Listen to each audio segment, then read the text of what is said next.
Hello guys, আজ আমরা যাচ্ছি একটা জায়গায়। তো চলো কোথায় যাচ্ছি দেখতে থাকো ভিডিওতে। আলিনা তো মোটামুটি ওর মামা আর আন্টির হাত ধরে নাচতে নাচতেই যাচ্ছে। এবার আমরা পৌঁছে গেলাম কমিউনিটি হলে, যেখানে চলছিল এক্সিবিশন।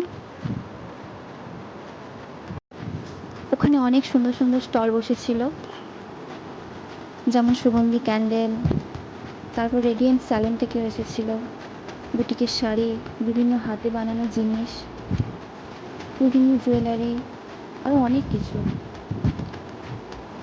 এগুলো দেখতে বেশ ভালো লাগছিল।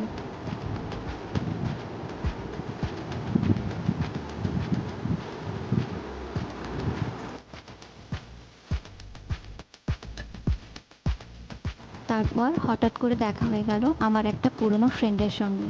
ওর অনলাইন বিজনেস আছে, অরিত্রিকা সম্ভার নামে। ও ওখানে স্টল দিয়েছে। ওখান থেকে মোটামুটি কিছু কিনলাম। আরও কিছু চেনা পরিচিত ফ্রেন্ডের সঙ্গে দেখা হলো। সত্যি এতদিন পর সবার সঙ্গে দেখা হয়ে খুবই ভালো লাগলো। আলিনা তো এবার জামা ধরে টানাটানি শুরু করে দিয়েছে ওখানে। ও বলছে আমি এটা নেবো, আমি সেটা নেবো, আমি সব কিছুই নেবো, আমাকে সবই কিনে দাও। তারপরে এদিক ওদিক ঘুরে ওর চোখ পড়লো একটা ব্যাগের দোকানের দিকে।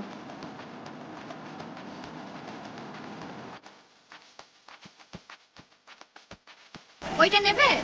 তুমি ওটা নিয়ে কি করবে? তুমি তো ব্যাগ নিতে পারো না, আমাকেই বইতে হবে। আলিনা ব্যাগটা নিয়ে মোটামুটি খুবই খুশি।